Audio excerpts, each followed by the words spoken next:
Media NU Pungging, meneguhkan ukhuwah, menebar dakwah.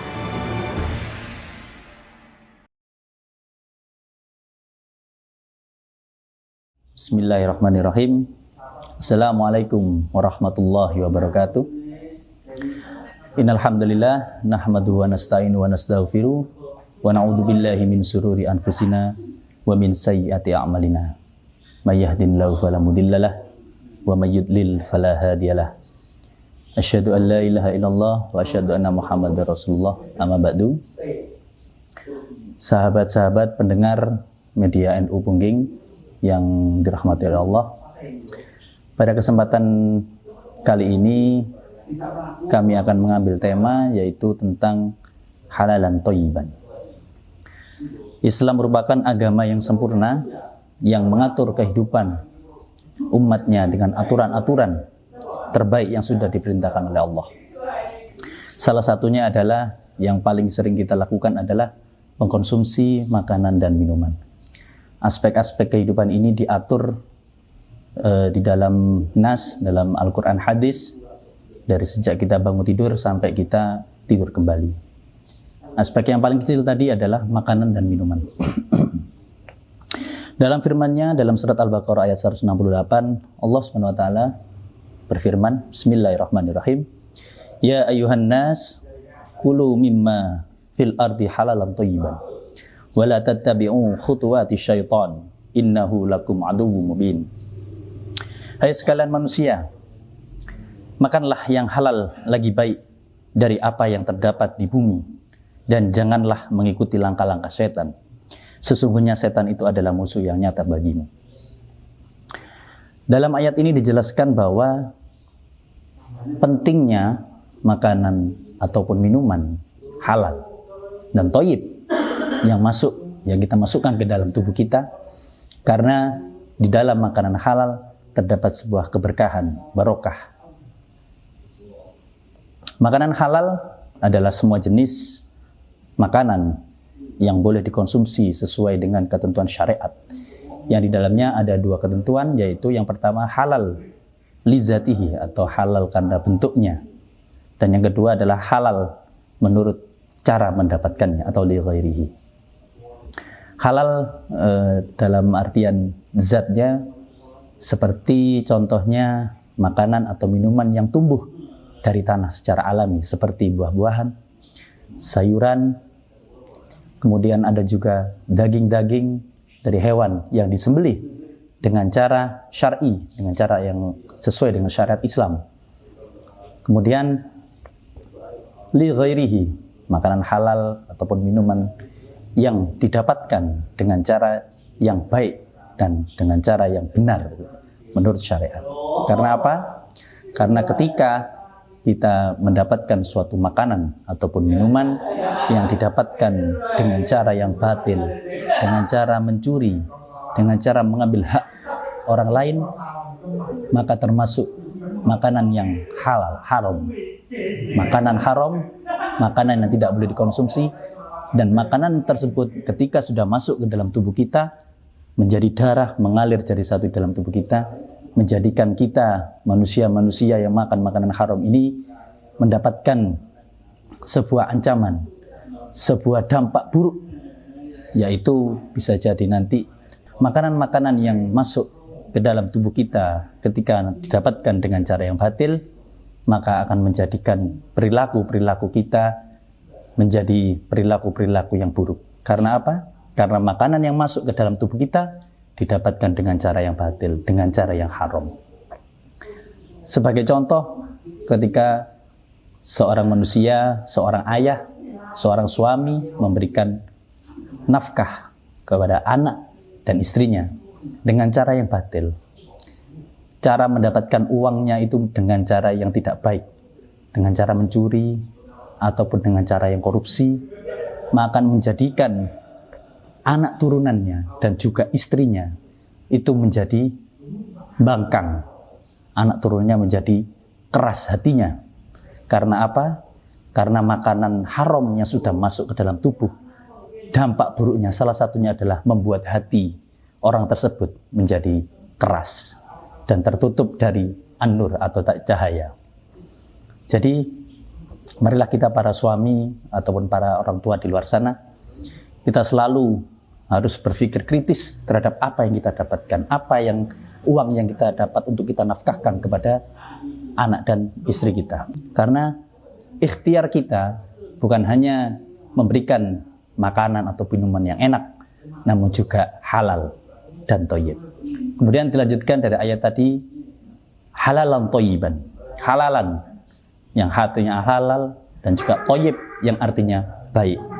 Jadi maksudnya adalah ketika makanan halal ini juga dibarengi dengan hal yang thayyib. Jadi tidak hanya halal tapi juga baik. Bisa juga bagus ataupun elok, ataupun juga ada jumhur ulama yang mengatakan thayyib di sini berarti adalah makanan yang enak. Dan juga tentu saja karena kalau makan halal sambungannya adalah thayyib. Jadi thayyib ini sebuah makanan atau minuman seperti contoh lalapan ayam ataupun buah-buahan ataupun makanan olahan yang kita makan, kita lihat lingkungannya terlebih dahulu. Bagaimana prosesnya? Proses pembuatan makanan ini. Ketika kita membeli sebuah makanan, ayam goreng tadi misalnya, kita lihat lingkungannya terlebih dahulu. Apakah lingkungannya itu termasuk dalam lingkungan yang thayyib? Dalam artian lingkungannya ini tidak terkontaminasi oleh hal-hal yang buruk. Seperti contoh, ada sebuah warung yang mohon maaf, di samping kanan atau samping kirinya atau di sekelilingnya ada kandang ayam atau kandang sapi atau kandang ternak. Jadi ketika ada angin yang membawa kotoran-kotoran itu bisa menempel di makanan tersebut. Nah, ini kan menjadikan makanan tersebut halal tapi tidak thayyib karena terkontaminasi oleh kotoran-kotoran dari hewan ternak tadi. Jadi tidak hanya halal yang kita maksudkan di sini, juga thayyib, juga baik. Kemudian yang kedua adalah prosesnya. Bagaimana prosesnya? Seperti contoh tadi ayam tadi.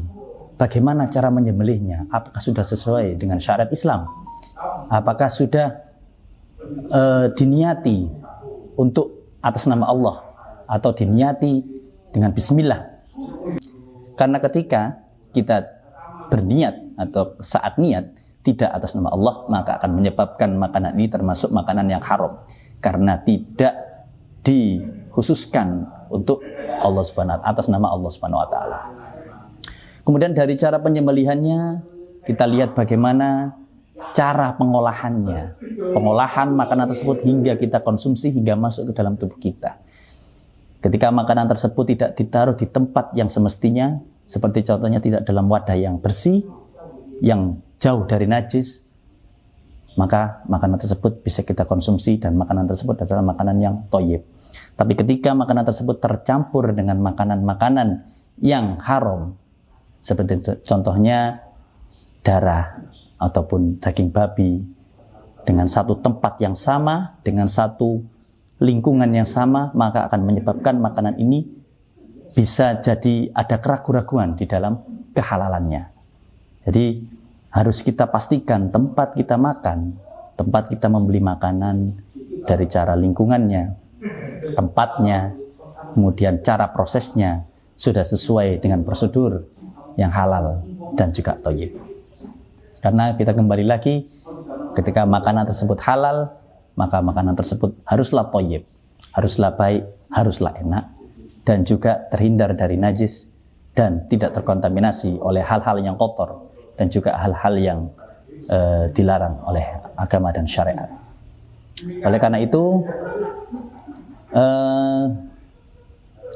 Kementerian Agama dalam hal ini BPJPH sebagai naungan di bawah Kementerian Agama mengadakan sebuah program, yaitu WHO Wajib Halal Oktober 2024. Makanan minuman untuk para pelaku UMKM ataupun juga rumah potong hewan, rumah potong ayam dan lain sebagainya. Mari, jika memang kita ikhtiar untuk agar tidak ada keraguan-raguan bagi saudara-saudara kita muslim, saudara-saudara kita yang lainnya, jika ingin mengkonsumsi makanan yang kita buat, apa yang kita produksi, jika tidak ada keraguan di dalamnya, maka bisa mengajukan, yaitu namanya sertifikasi halal. silakan ke KUA terdekat, kantor urusan agama terdekat untuk mengurus proses sertifikasi halal. Karena apa? Karena ini adalah sebuah ikhtiar kita agar kita sebagai orang muslim, kita hidup di negara Indonesia yang notabene adalah negara yang mayoritas orang muslim, tidak ada keraguan-raguan ketika kita makan di suatu tempat sudah ada logo halalnya. Jadi kita tidak akan ragu untuk mengkonsumsi makanan minuman tersebut.